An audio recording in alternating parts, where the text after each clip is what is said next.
باب جلود المیتۃ قبل ان تدبغ. جلود کھالیں، المیتہ مردار کی، یعنی مردار جانور، مثلا بکری ذبح کیے بغیر ویسے ہی مر گئی. اب بکری کا گوشت تو مرے ہوئے کا نہیں کھا سکتے کہ قرآن میں حرام کیا گیا، لیکن کیا کھال بھی استعمال نہیں ہو سکتی؟ یہ ہو سکتی ہے. اب یہ ہے کہ ہو سکتی ہے جب اس کو کیا کیا جائے، اسٹیرلائز کر لیا جائے، دباغت کر لی جائے، رنگ اس پہ چڑھا دیا جائے. حدثنا زہیر بن حرب حدثنا یعقوب بن ابراہیم حدثنا ابی ان صالح قال حدثني ابن شهاب ان عبید اللہ بن عبد اللہ اخبره ان عبد اللہ بن عباس رضی اللہ عنہما اخبره ان رسول اللہ صلی اللہ علیہ وسلم مر بشاة میتۃ، کہ نبی صلی اللہ علیہ وسلم ایک مردہ بکری کے پاس سے گزرے. فقال، تو فرمایا، هل استمتعتم بإهابها، تم نے اس کی کھال سے فائدہ کیوں نہ اٹھایا؟ یعنی بکری تو مر گئی ہے، کھال کیوں ضائع کرتے ہو؟ قالوا انہا میتۃ، لوگوں نے کہا یہ تو مردار ہے. قال انما حرم اکلھا، فرمایا کہ اس کا کھانا حرام ہے. اس سے کیا پتہ چلتا ہے کہ اگر کوئی چیز حرام اور حلال مکس ہو تو اس میں جو حلال چیز ہے اس سے استفادہ کیا جا سکتا ہے اور حرام کو چھوڑ دیا جائے گا. مثلا آپ دیکھیں جب آپ گوشت کاٹتے ہیں تو اس میں ہر اس تو نہیں کھاتے اس کا، جیسے آنتے وغیرہ ہمارے ہاں نہیں کھائی جاتی، لیکن کچھ اور جگہوں پر ان کے کیا بناتے ہیں، ہاٹ ڈاگس، تو استعمال کیے جا سکتے ہیں، لیکن کچھ لوگ ان کو مکروہ سمجھتے ہیں، نہیں کھاتے اس کو، تو نہ کھائیں. تو یہاں پر کیا فرمایا گیا کہ کسی بھی چیز کے اندر جب حلال اور حرام مکس ہو جائے تو کچھ حرام کی وجہ سے سارا جو ہے وہ ڈسکارڈ نہیں کیا جائے گا، صرف اتنا ہی حصہ چھوڑ دیا جائے گا. مثلا مری ہوئی بکری نہیں بیچ سکتے آپ، لیکن اس کی کھال اتار کر دباغت سے پہلے بھی بیچ سکتے ہیں. باب قتل الخنزیر، خنزیر کو قتل کرنا. وقال جابر حرم النبی صلی اللہ علیہ وسلم بیع الخنزیر، کہ نبی صلی اللہ علیہ وسلم نے کس سے روکا؟ خنزیر کی بیع سے. یعنی وہ نہ اس کی کھال حلال ہے، نہ اس کا گوشت حلال ہے، نہ اس کی کھر، کوئی اس کے جسم کا حصہ جو ہے استعمال نہیں کیا جا سکتا. یعنی جو اس کے باڈی پارٹس کو ٹرانسپلانٹ کرنے کی کوششیں ہو رہی ہیں اس میں مسلمانوں کو مشکل پیش آئے گی، کوئی آلٹرنیٹ تلاش کرنا ہوگا. حدثنا قتيبة ابن سعيد حدثنا الليث عن ابن شهاب عن ابن المسيب انه سمع ابا هريرة رضي الله عنه يقول قال رسول الله صلى الله عليه وسلم والذي نفسي بيده، قسم اس ذات کی جس کے ہاتھ میں میری جان ہے، ليوشكن ان ينزل فيكم ابن مريم، قریب ہے کہ نازل ہوں تم میں عیسیٰ ابن مریم، حکما مقسطا، حاکم عادل، فيكسر الصليب، تو توڑیں گے کس کو؟ صلیب کو. صلیب کیا ہوتی ہے؟ کراس. وَيَقْتُلُ الْخِنْزِيرَ، قتل کریں گے خنزیر کو، ختم کریں گے، یعنی کس کو؟ اس کلچر کو ختم کریں گے. وَيَدَعُ الْجِزْيَةَ، اور جزیہ ساکت کر دیں گے، موقوف کر دیں گے. کیوں؟ کوئی ہوگا ہی نہیں ایسا جس پہ جزیہ عائد ہو. وَيَفِيدَ الْمَالُ، مال خوب بڑھ جائے گا. حَتَّى لَا يَقْبَلَهُ أَحَدٌ، یہاں تک کہ اسے کوئی قبول نہ کرے گا. اب وہ حضرات جو غلام احمد قادیانی کو سمجھتے ہیں کہ وہ مسیح ہیں، تو اگر مان بھی لیں تو یہ سب شرطیں تو نہیں پوری ہوئی نا. باب لا یذاب شحم المیتۃ، نہ پگھلائی جائے چربی مردار کی، ولا یباع ودکہ، اور نہ بیچی جائے اس کی چربی، یعنی مردار کی جو چربی ہے اور اس کو نہ بیچا جائے. رواہ جابر رضی اللہ عنہ نے نبی صلی اللہ علیہ وسلم، یعنی کھال بیچی جا سکتی ہے لیکن چربی نہیں. کیوں؟ اس لیے کہ چربی اگر کہیں کسی مردار کی رکھی ہوئی ہو اور دوسری طرف حلال جانور کی تو پہچان کیسے ہوگی؟ ہر جگہ تو لکھے ہو اسٹیکر نہیں آپ لگا سکتے یہ حرام ہے یہ حلال ہے. تو پھر ایک بڑا سا اصول دے دیا گیا کہ وہ چیز جو ہے، اور ویسے بھی یہ کہ چربی کھانے میں استعمال ہوتی ہے زیادہ تر ان جگہوں پر، جیسے پینٹ کرنے میں یا کشتیوں کو رنگنے وغیرہ میں، وہاں تو استعمال کی اجازت دی گئی مردار کی بھی، لیکن کھانے میں یا کھانے کے مقاصد کے لیے خرید و فروخت نہیں کی جا سکتی اس کی. حدثنا الحمیدی حدثنا سفیان حدثنا عمرو بن دینار قال اخبرني طاووس انه سمع ابن عباس رضی اللہ عنہما یقول بلغ عمر ان فلانا باع خمرا، حضرت عمر کو اطلاع پہنچی کہ فلاں شخص نے شراب بیچی. فقال، تو کہنے لگے، قاتل اللہ فلانا، اللہ تباہ کرے فلاں کو. علم یعلم، اس کو پتہ نہیں، ان رسول اللہ صلی اللہ علیہ وسلم قال، نبی صلی اللہ علیہ وسلم نے فرمایا، قاتل اللہ الیہود، اللہ یہود کا برا کرے، تباہ کرے. حرمت علیہم الشحوم، کہ جن پر چربیاں حرام کی گئی، یعنی ہمارے لیے تو حلال ہے لیکن ان پہ حرام کی گئی، اس کی وجہ پہلے آپ جان چکے. فجملوها فباعوها، تو انہوں نے اس کو پگھلایا اور بیچ ڈالا، یعنی اس کی شکل بدل کے اس کو، کیونکہ یہ قوم تو ویسے ہی مشہور ہے نا ہیلا سازی میں، مکر میں، کہ ان کو ہفتے کے دن مچھلیاں پکڑنے سے روکا گیا. تو انہوں نے کیا کیا؟ اس سے پہلے نیٹ لگا لیا اور اگلے دن نکال لی. اسی طرح ان کو چربی کھانے سے روکا گیا، تو انہوں نے کیا کیا؟ کہا خود تو نہیں کھاتے، بیچ دیتے. تو بہت سے لوگ اب بھی یہ کہتے ہیں نا کہ شراب ہم پیتے تو نہیں، بیچ ہی رہے ہیں نا، بزنس ہے، بزنس ہے. نہیں، جو چیز اس طرح کی حرام بالعین ہے اس کا بزنس بھی جائز نہیں ہے.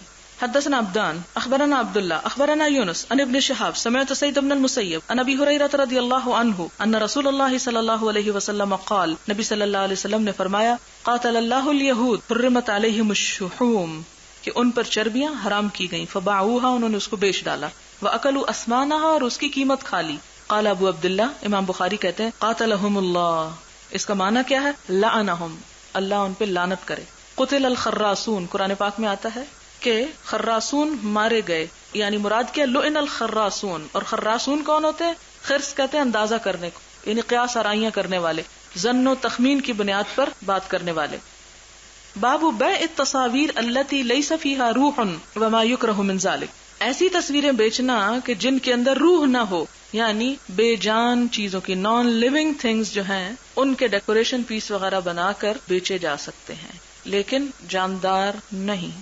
حدثنا عبد الله بن عبد الوهاب حدثنا يزيد بن زريع اخبرنا عوف عن سعيد بن ابي الحسن قال كنت عند ابن عباس رضی اللہ عنہما. سعید بن ابو الحسن کہتے ہیں کہ میں ابن عباس رضی اللہ تعالیٰ عنہما کے پاس تھا. اذ اتاه رجل، ان کے پاس ایک شخص آیا، فقال یا ابا عباس، اس نے کہا اے ابو عباس، انی انسان، میں ایک شخص ہوں، انما معیشتی، میری معیشت جو ہے، من صنعت یدی، میرے ہاتھ کی صنعت پر منحصر ہے، وانی اصنع هذه التصاویر، اور میں یہ تصویریں بناتا ہوں، یعنی تصویریں بنا کے بیچتا ہوں، یہی میرا پیشہ ہے. فقال ابن عباس، ابن عباس کہتے ہیں لا احدثک، میں تمہیں کچھ نہیں کہتا، الا ما سمعت من رسول اللہ صلی اللہ علیہ وسلم، مگر وہی جو میں نے نبی صلی اللہ علیہ وسلم سے سن رکھا ہے. سمعتہ یقول، میں نے آپ کو کہتے ہوئے سنا، من صور صورتا، جس نے کوئی تصویر بنائی، فإن اللہ معذبہ، تو اللہ اس کو عذاب دینے والا ہے، حتی ینفخ فیہ الروح، یہاں تک کہ وہ اس میں روح پھونکتے، یعنی ہاتھ سے جو رسم جسے ڈرائنگ یا اسکیچ کرنا ہوتا ہے وہ مراد ہے. ولیس بنافخ فیہا ابدا، اور وہ اس میں کبھی بھی روح پھونک نہیں سکتا. فربا الرجل ربوۃ شدیدۃ، تو اس شخص کا ایک دم حال غیر ہو گیا، واصفر وجہہ، اور اس کا رنگ زرد پڑ گیا. یعنی وہ جو مسئلہ پوچھنے کے لیے آیا تھا، یعنی اس کے اندر ایک ربا کا مطلب ہوتا ہے بڑھنا، ربا ربوتن، یعنی ایسا چڑھاؤ آیا، اس کے اندر ایک ایسا ابال آیا کہ اس کا رنگ زرد ہو گیا، اس کا دم یعنی رک گیا مراد ہے. قال ویحک ان ابیت الا ان تصنع فعلیک بہذا الشجر، جب اس کا رنگ بدلا تو ابن عباس نے دیکھ کے کہا تیرا ناس ہو، اگر تو یہ کرنا ہی چاہتا ہے تو یہ درخت وغیرہ، سینری، اس طرح کی چیزیں یہ بناتے رہو. کل شیء لیس فیہ روح، ہر وہ چیز بنا سکتے ہو جس کے اندر روح نہیں ہے. قال ابو عبداللہ سمع سعید بن ابی عروبۃ من النضر بن انس ھذا الواحد. باب تحریم التجارت فی الخمر، شراب کی سوداگری کی حرمت. وقال جابر رضی اللہ عنہ حرم النبی صلی اللہ علیہ وسلم بیع الخمر، نبی صلی اللہ علیہ وسلم نے شراب کی تجارت سے منع کیا، اس کو حرام قرار دیا ہے. حدثنا مسلم حدثنا شعبہ عن الاعمش عن ابی الضحى عن مسروق عن عائشة رضی اللہ عنہا لما نزلت آیات سورة البقرہ عن آخرها خرج النبی صلی اللہ علیہ وسلم فقال حرمت التجارت فی الخمر. جب سورة البقرہ کی آیات اتری، آخری آیات یعنی جس میں سود کا ذکر آتا ہے، آپ کو یاد ہی ہوگا، تو آپ صلی اللہ علیہ وسلم نے سود کو حرام کرنے کے ساتھ ساتھ ایک اور چیز کی بھی اس مناسبت سے حرمت کا ذکر کر دیا، اور وہ کیا تھا؟ آپ نے فرمایا حرمت التجارت فی الخمر، شراب کی تجارت حرام کی گئی. باب اسم من باع حرا، آزاد کو بیچ ڈالنا. جیسے بعض لوگ بچے پکڑ کے اغوا کر لیتے ہیں اور پھر ان کو آگے بیچ ڈالتے ہیں، تو بہت بڑا جرم ہے. حدثني بشر بن مرحوم حدثنا يحيى بن سليم عن اسماعيل بن أمية عن سعيد بن ابي سعيد عن ابي هريرة رضي الله عنه عن النبي صلى الله عليه وسلم قال، نبی صلی اللہ علیہ وسلم نے فرمایا، قال اللہ، اللہ تعالیٰ فرماتے ہیں، حدیث قدسی ہے، ثلاثۃ، تین لوگ ایسے ہیں، انا خصمهم، میں ان کا دشمن ہوں، یوم القیامت، قیامت کے دن. رجل اعطى بی ثم غدر، وہ شخص جو میرا نام لے کے کوئی عہد کرے پھر وعدہ خلافی کر دے، یعنی اللہ کی قسم کھا کے کوئی وعدہ کرے اور پھر اس وعدے کو توڑ ڈالے. ورجل باع حرا، اور وہ شخص جو کسی آزاد کو بیچ ڈالے، فاکل ثمنہ، اور اس کی قیمت کھا جائے. ورجل استاجر اجیرا، اور وہ شخص جو کسی مزدور کو مزدوری پر رکھے، فاستوفى منہ، اس سے پورا کام لے، ولم یعطہ اجرہ، اور اس کو اس کا اجر نہ دے، اس کی اجرت نہ دے. کسی مزدور کو رکھ کے پھر اس کو شام کو کہے اچھا گھر جاؤ چھٹی کرو، کوئی پیسے نہیں. ایسا کرنا شدید ترین کبیرہ گناہوں میں سے. باب بیع العبد والحیوان بالحیوان نصیئتا، بیچنا غلام کو یعنی غلام کو غلام کے بدلے، والحیوان بالحیوان حیوان کو حیوان کے بدلے، نصیئتا ادھار کے ساتھ. واشترى ابن عمر راحلة بأربعة أبعرة مضمونة، اور عبداللہ بن عمر نے ایک اونٹنی خریدی، راحلہ اونٹنی، بأربعة أبعرة 4 اونٹوں کے بدلے، مضمونة تلے جو زمان میں رکھی ہوئی تھی، یوفیہا صاحبها بالربزة، اور اس کے مالک نے وعدہ کیا کہ اس کو ربزہ میں حوالے کرے گا. وقال ابن عباس کہتے ہیں قد یکون البعیر خیرا من البعیرین، ہو سکتا ہے کہ ایک اونٹ 2 اونٹوں سے زیادہ اچھا ہو، یعنی بعض اوقات 2 کنڈم قسم کے اونٹ اور ایک اونٹ ان کے مقابلے میں زیادہ قیمتی. مثلا آپ نے دیکھا ہوگا ایک گھوڑے کی قیمت مثلا 10,000 ہے اور بعض اوقات دوسرے کی قیمت 10 لاکھ ہو سکتی ہے. بہت بڑا فرق بھی ہوتا ہے بعض اوقات جانوروں میں. تو ایسی صورت میں چینج اس طرح کا ایکسچینج کیا جا سکتا ہے. پھر وہی بات جو صبح سے دہرا رہے ہیں کہ ویلیو کو دیکھ کر سودا ہوگا، نہ کہ عدد تعداد کو یا کیل ناپ اور وزن کو نہیں. وقال ابن عباس قد يكون البعير خيرا من البعيرين واشترى رافع بن خدیج بعيرا ببعيرين فآتاهما احدهما، اور یہاں بھی انہوں نے کیا کیا، رافع بن خدیج نے ایک اونٹ خریدا 2 اونٹوں کے بدلے، اور پھر ان میں سے ایک کو اسی وقت دے دیا اور دوسرے کو ادھار دیا مراد ہے. وقال آتی کا بالآخر غدا، اور کہا دوسرا میں کل لے آؤں گا، رحمن یعنی دیر نہیں کروں گا انشاءاللہ. یعنی ایسا کیا جا سکتا ہے. مثلا 1 لاکھ کا سودا کیا گیا، 50 آج دے رہا ہوں 50 کل، تو ایسا ادھار کیا جا سکتا ہے. لیکن اگر یہ ہو کہ 50 آج اور 60 کل، جبکہ سودا 1 لاکھ کا ہو، تو مدت کے اضافے کے ساتھ قیمت میں اضافہ پھر سود قرار پاتا ہے. وقال ابن المسیب لا ربا فی الحیوان، حیوانوں میں کوئی سود نہیں، ربا نہیں. البعیر بالبعیرین، 2 اونٹوں کے بدلے 1 اونٹ خریدا جا سکتا ہے. والشاۃ بالشاتین، اور 2 بکریوں کے بدلے 1 بکری، الی اجل، وقت کی تعین کے ساتھ. یعنی اگر کوئی کہے کہ میں تمہاری بکری خریدنا چاہتا ہوں اور وہ بکری 5,000 کی ہو، جبکہ اس کے پاس 2 بکری کے بچے ہیں جو 2,500 کے، مثال کے طور پہ، اگر وہ یہ کہے کہ یہ مجھے دے دو آج، مجھے ضرورت ہے، 1 بچہ تم آج لے جاؤ اور دوسرا میں 6 مہینے بعد دوں گا، تو ایسی صورت میں کیا جا سکتا ہے، یعنی وہ سود میں شمار نہیں ہوگا. وقال ابن سیرین لا بأس ببعیر ببعیرین نصیئۃ، کہ 1 اونٹ 2 اونٹوں کے بدلے ادھار بیچنے میں کوئی حرج نہیں.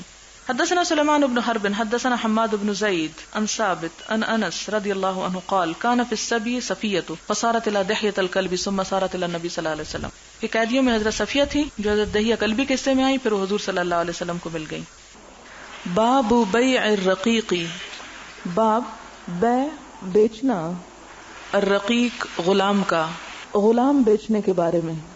حدثنا ابو الیمان اخبرنا شعیب عن الزہری قال اخبرنی ابن محیرز ان ابا سعید الخدری رضی اللہ عنہ اخبرہ انہ بینما هو جالس عند النبی صلی اللہ علیہ وسلم.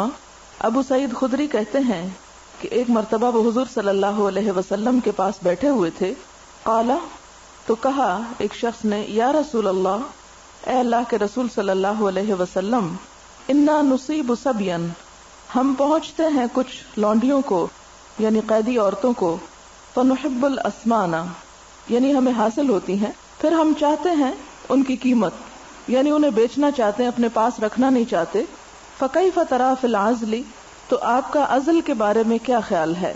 فقال، تو آپ نے فرمایا، او انکم تفعلون ذالک، کیا تم ایسا کرتے ہو؟ لا علیکم اللہ تفعلوا ذالکم، اس سے کوئی فرق نہیں پڑتا کہ تم ایسا کرو یا نہ کرو. فإنها لیست نسمۃ، کیونکہ کوئی جان ایسی نہیں، کتب اللہ، جسے اللہ نے لکھ دیا ہو، ان تخرج، کہ وہ نکلے یعنی دنیا میں آئے، الا ہی خارجۃ، مگر وہ ضرور آنے والی ہے. یعنی عزل کی وجہ سے کسی آنے والی جان پہ فرق نہیں پڑے گا، اس لیے ایسا کرنا یا نہ کرنا جو ہے وہ برابر ہے. یہاں پر جو باب جس کے حوالے سے یہ حدیث آئی ہے وہ یہ کہ فنحب الاسمانہ، کہ جو لونڈیاں جنگ میں ہمارے ہاتھ آتی ہیں ہم ان کو خود نہیں رکھنا چاہتے، آگے بیچنا چاہتے ہیں. تو آپ صلی اللہ علیہ وسلم نے اس بارے میں یہ نہیں فرمایا کہ تم ان کو مت بیچو، بلکہ اس کے ساتھ یہ کہ ان کے ساتھ وہ عزل اس لیے کرتے تھے تاکہ وہ حامل نہ ہو، تو اس پر آپ نے بات کی، لیکن بیچنے یا نہ بیچنے کے بارے میں کوئی رائے نہیں دی، جس سے یہ ظاہر ہوتا ہے کہ ان کو آگے بیچا جا سکتا ہے. باب بیع المدبر، مدبر کو بیچنا. مدبر دال بے رے سے ہے، دبر کہتے ہیں پیٹھ کو، پیچھے. وہ غلام ہوتا ہے جس کو مالک کے مرنے کے بعد آزاد کیا جائے، تو اس کو اگر بیچ ڈالا جائے اس کے مرنے کے بعد تو کیا اس کی اجازت ہے؟ حدثنا ابن نمیر حدثنا وکیع حدثنا اسماعیل عن سلمہ بن کہیل عن عطاء عن جابر رضی اللہ عنہ قال باع النبی صلی اللہ علیہ وسلم، نبی صلی اللہ علیہ وسلم نے بیچ دیا المدبر، ایک مدبر یعنی ایسا غلام کہ جسے مالک کے مرنے کے بعد آزاد کیا جانا تھا۔ ہوا یہ تھا کہ ایک شخص جو مر گیا، اس کی اپنی کوئی جائیداد وغیرہ اس نے نہیں چھوڑی، اور اس کے ساتھ یہ کہ وہ مقروض تھا۔ اب ویسے تو ہونا یہ چاہیے تھا کہ جب وہ مالک مر گیا تو اسے آزاد کر دیا جاتا، لیکن اسے آزاد نہ کیا گیا بلکہ اسے بیچ ڈالا گیا، اور خود نبی صلی اللہ علیہ وسلم نے اس کو بیچا، اور اس کی وجہ کیا بتائی گئی۔ اب سوال یہ پیدا ہوتا ہے کہ ایک غلام جو ہے اس کو جب آزادی مل گئی تو پھر اسے بیچا کیوں گیا؟ تو بات یہ ہے کہ جو کسی کا قرض ہے، یعنی کسی غلام کو آزاد کرنا تو ایک ثواب کا کام ہے، اگر انسان آزاد نہ بھی کرے تو کوئی گناہ کی بات نہیں، لیکن قرض جو ہے اس کو ادا کرنا لازم ہے۔ اگر کوئی شخص اپنا قرضہ ادا نہیں کرتا تو اس کی چھوٹ نہیں، اس لیے ان دونوں میں سے کس کو ترجیح دی گئی؟ یعنی آزاد کرنے کے ثواب پر فرض ادا کرنے کو ترجیح دی گئی، اس لیے آپ صلی اللہ علیہ وسلم نے اس شخص کی جو بقیہ وراثت تھی یا ترکہ تھا، وہ ایک غلام کے سوا کچھ نہیں تھا، لہٰذا اسی کو بیچ کر اس کا قرض ادا کیا گیا، اس لیے آپ نے اس کو بیچ ڈالا۔ تو اس سے بھی دراصل جو بات پتہ چلتی ہے وہ اصل پیچھے اسی کو جاتی کہ لونڈی اور غلام کو بیچنا کیسا ہے، تو یہاں یہ حدیث اس بیچنے کے بارے میں لائی گئی ہے، یعنی بیچنے کے جواز پر آئی ہے۔ حدثنا قتیبۃ حدثنا سفیان عن عمرو سمع جابر بن عبد اللہ رضی اللہ عنہما یقول باعہ رسول اللہ صلی اللہ علیہ وسلم۔ ایک اور روایت میں آتا ہے کہ اس مدبر کو نبی صلی اللہ علیہ وسلم نے خود بیچا تھا۔ اب ویسے تو آپ سوچ رہے ہوں گے کہ اس حدیث کے پڑھنے کا کیا فائدہ، نہ تو آج کل کوئی غلام ہے اور نہ ہی کوئی بیچنے اور خریدنے کا سوال پیدا ہوتا ہے، لیکن آپ نے یہ دیکھا ہوگا کہ بہت سے اسلام دشمن لوگ جو ہیں وہ ایسی ہی روایات اور ایسی ہی چیزوں کو سامنے لا کر اسلام پر الزام تراشی کرتے ہیں، جس کا جواب آپ کو معلوم ہونا چاہیے کہ اس فعل کی توجیہ کیا ہے، آپ نے ایسا کیوں کیا۔ حدثني زهير بن حرب حدثنا يعقوب حدثنا أبي عن صالح قال حدث ابن شهاب أن عبيد الله أخبره أن زيد بن خالد وأبا هريرة رضي الله عنهما أخبراه أنهما سمع رسول الله صلی اللہ علیہ وسلم يسأل عن الأمة کہ نبی صلی اللہ علیہ وسلم سے پوچھا گیا، سوال کیا گیا ایک لونڈی کے بارے میں، تزنی جو زنا کرتی ہے، ولم تحسن اور اس کا نکاح نہیں ہوا۔ احسان حسن کہتے ہیں قید نکاح میں لانا، یعنی وہ قید نکاح میں نہیں لائی گئی۔ قال اجلدوها تو آپ نے فرمایا کہ اس کو کوڑے مارو۔ ثم ان زنت پھر اگر وہ پھر زنا کرے، فجلدوها پھر اس کو کوڑے مارو۔ ثم بیعوها پھر اس کو بیچ ڈالو۔ بعد الثالثۃ او الرابعۃ یعنی 3 مرتبہ حد جاری کرنے کے بعد بھی اگر وہ اس جرم سے باز نہ آئے تو اس کو بیچ ڈالو۔ اب سوال یہ پیدا ہوتا ہے، یہ شاید آپ کے ذہن میں سوال آ رہا ہو کہ زنا ایک عیب ہے جو کسی اس شخص کے اندر پایا جاتا ہے، تو کیا اس کی وجہ سے اگر اس کو بیچا جا رہا ہے تو ایسا سودا نہیں بیچا جا رہا جس میں عیب پایا جاتا ہے، اور عیب دار چیز کو تو بیچنا نہیں چاہیے؟ تو اس میں 2 باتیں ہیں، ایک تو یہ کہ بیچنے سے پہلے بتایا جائے گا کہ اس کے اندر عیب کیا ہے، اور دوسری بات یہاں بیچنے کا جو حکمت ہے، یہ بیچنے کا جو حکم دیا گیا وہ اس لیے دیا گیا کہ بعض اوقات حالات اور جگہ کے بدلنے سے عادات بھی بدل جاتی۔ ایک شخص جو ایک خاص مقام پر، ایک خاص موقع پر ایک برائی سے نہیں بچ سکتا، جب اس کا ماحول تبدیل کر دیا جاتا ہے یا اس کا مالک تبدیل ہو جائے جو اس سے زیادہ سخت گیر ہو، تو اس صورت میں اس کا وہ جرم بھی چھٹ سکتا ہے، اس لیے یہاں پر اس کو بیچنے کا حکم دیا گیا۔ پھر دوسری بات یہ ہے کہ اس سے یہ بھی پتہ چلتا ہے اس حدیث سے کہ جو غلام عورتیں ہیں ان پر رجم کی سزا نہیں ہوگی بلکہ اس کی کوڑے مارنے ہی کی ہوگی، جس طرح قرآن میں آتا نا کہ ان کو آزاد عورتوں کے مقابلے میں نصف عذاب ہوگا۔ حدثنا عبد العزيز بن عبد الله قال اخبرني الليث عن سعيد عن ابيه عن ابي هريره رضي الله عنه قال سمعت النبي صلی اللہ علیہ وسلم کہتے ہیں کہ میں نے نبی صلی اللہ علیہ وسلم سے سنا، یقول آپ نے فرمایا، اذا زنت امۃ احدکم جب تم میں سے کسی کی لونڈی زنا کرے، فتبین زناها پھر اس کا زنا واضح ہو جائے، ظاہر ہو جائے، پتہ چل جائے، فلیجلدها تو چاہیے کہ اسے اس پہ حد جاری کرے، اس کو کوڑے لگائے، الحد حد کے طور پر، ولا یسرب علیہا اور اس کو نہ جھڑکے، نہ برا بھلا کہے، قرآن پاک میں بھی اس سے ملتا جلتا لفظ آپ نے پڑھا ہوگا، سورۃ یوسف میں آتا ہے لا تثریب علیکم اليوم، تو ضرب ہوتا ہے ملامت کرنا، ڈانٹنا، تو اس کو ڈانٹ ڈپٹ نہ کرے۔ اس سے یہ بات پتہ چلتی ہے کہ اگر کوئی شخص ایسا جرم کرے یا کسی کے اندر ایسی کوتاہی یا گناہ ہو کہ جس پر اس کی سزا حد جاری کرنا ہو تو وہ سزا دے دینی چاہیے، پھر زبان کو بند رکھنا چاہیے، زبانی ملامت یعنی طعنے وغیرہ نہیں دینے چاہیے کیونکہ اس کا کچھ فائدہ نہیں۔ ثم ان زنت، پھر اگر وہ زنا کرے فلیجلدها الحد، پھر اس پہ حد جاری کرے، ولا یسرب، اور اس کو مت جھڑکے۔ ثم ان زنت الثالثہ، پھر تیسری مرتبہ کرے، فتبین زناها، اس کا زنا واضح ہو جائے، فلیبعها، تو چاہیے کہ پھر اس کو بیچ ڈالے، ولو بحبل من شعر، خواہ ایک رسی کے بدلے جو بالوں سے بنی ہوئی ہو۔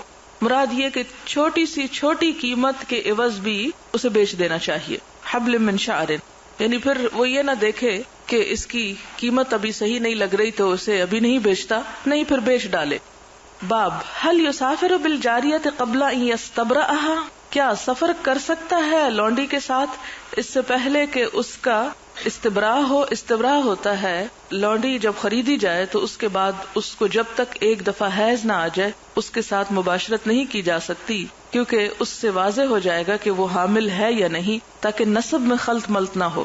اور اگر وہ حامل ہے تو جب تک وہ وضع حمل نہ ہو جائے اس وقت تک اس سے کوئی جسمانی تعلق قائم نہیں ہوگا۔ تو یہاں پر یہ ہے کہ اب خرید لی، اب یہ ہے کہ پتہ چلا کہ وہ حامل ہے، استبراء رحم نہیں ہوا، تو کیا وہ اس کو اپنے ساتھ سفر وغیرہ میں لے جا سکتا ہے، یعنی ایک طرح سے وہ اس کی محرم ہو سکتا ہے یا نہیں؟ ولم یرا الحسن بأسا ان یقبلها ویباشرها، تو حسن بصری کہتے ہیں کہ اس کے ساتھ بوس و کنار کرنے میں اور مباشرت میں کوئی حرج نہیں ہے۔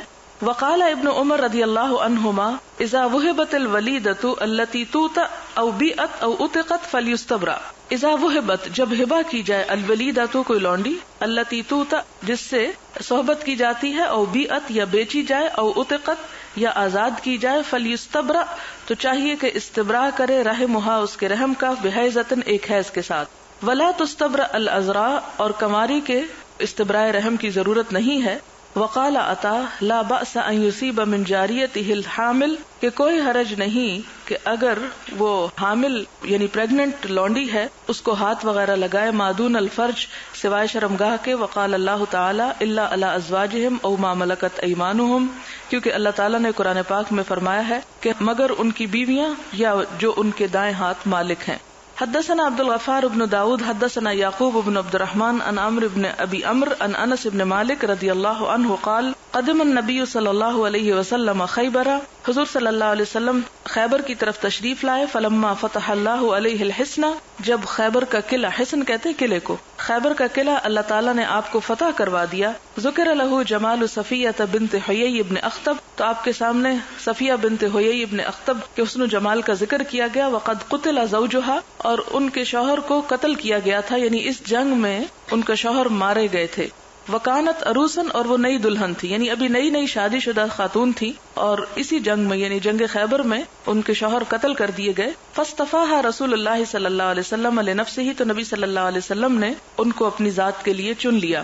اور اس میں یہ تھا کہ یہ نہیں کہ آپ صلی اللہ علیہ وسلم نے خود اختیار کیا تھا، بلکہ صحابہ کرام نے مشورہ دیا تھا کہ وہ ایک سردار کی بیٹی ہیں تو کسی عام صحابی کے لیے مناسب نہیں ان کو دیا جانا، اس لیے اگر آپ خود ان کو اپنے لیے اختیار کریں، خود اپنے لیے لے لیں تو زیادہ بہتر ہے۔ تو نبی صلی اللہ علیہ وسلم نے ان کو لونڈی کے طور پر نہیں لیا بلکہ ان کو آزاد کیا اور ان کے ساتھ نکاح کیا۔ فاصطفاها رسول اللہ صلی اللہ علیہ وسلم لنفسہ فخرج بها حتی بلغنا سد الروحا، کہتے کہ پھر آپ ان کو لے کے نکلے، یعنی خیبر سے واپسی پہ مدینہ کی طرف لے آئے، یہاں تک کہ ہم سد روحا کے مقام پر پہنچے۔